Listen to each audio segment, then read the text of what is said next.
अब इन मूर्खों को शारीरिक गुलामी के साथ मानसिक गुलाम बनाने का समय आ गया है। वो कैसे गुरुजी? कुमार इंद्र एक ग्रंथ लिखा है, उसे लागू करो।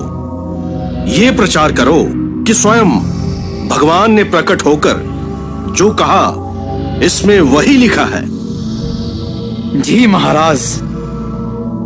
भगवान ने अपने मुख से ब्राह्मण, भुजा से क्षत्रिय और जांघ से वैश्य तथा पैर से शूद्रों को उत्पन्न किया है।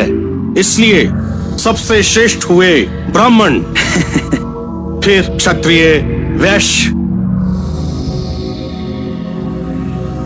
सबसे नीच है ये मूल निवासी शूद्र। ऐसा ही होगा गुरुजी।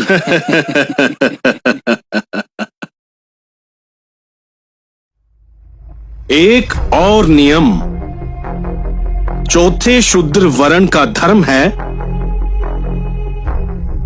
अनपढ़ रहकर अपनों से ऊंचे वर्णों की सेवा करना अपना धर्म समझे। समझे? समझ गया गुरुजी। वाह, इस तरकीब से तो उनकी आने वाली पीढ़ियां हमारी गुलाम बनकर रहेंगी। प्रणाम गुरुजी। इन जंगलों में छुपे शूद्रों ने हमारी नाक में दम कर रखा है। जंगलों में जाकर ढूंढते हैं तो मिलते नहीं। उनका एक ही हल है कुमार इंद्र, गुलाम शूद्र उनका साथ ना दे। इनके लिए अब मैंने कुछ ऐसे विधि विधान की खोज की है जिससे इनका जीवन और भी दरिद्र हो जाएगा। इन सभी लोगों को मंद बुद्धि बनाना है, मंद बुद्धि। कुछ समझा नहीं गुरुजी। ध्यान से सुनो।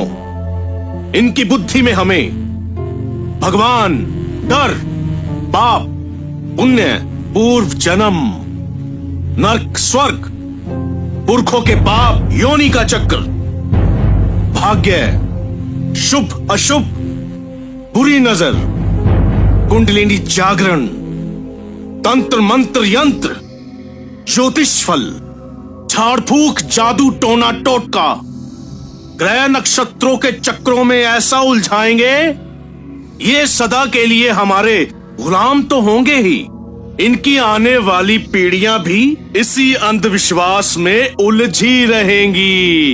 वाह वाह गुरुजी वाह।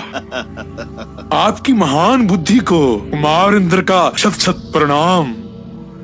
लेकिन कुमार इंद्र, एक बात का ध्यान रहे, अगर हमें इनका शोषण और इन पे शासन करना है तो इनकी बुद्धि, शिक्षा, धन और संपत्ति के अधिकार से दूर रखना होगा। आप निश्चिंत रहिए गुरुजी, ऐसा ही होगा। और इन्हें उलझा कर रखना है धर्म, कर्मकांड और अंधविश्वास में। जी गुरुजी। फिर देखना तुम ये लोग गोबर, पत्थर, धन, अग्नि, सूरज, चांद, तारे, सांप को भगवान मान के कैसे पूजा में उलझते हैं। धन्य है गुरुजी, आप धन्य हैं। इनको मानसिक गुलाम बनाने के लिए सभी तरीके अपनाओ। साम, दाम, दंड, भेद। साम यानी समझा बुझा कर, दाम यानी के धन देकर, दंड कोई भी कठोर से कठोर दंड देकर, भेद यानी कि इनको कभी भी इकट्ठे मत होने देना और इनकी शक्ति को कमजोर करना है और इनसे घृणा करो, घृणा। ऐसा ही होगा।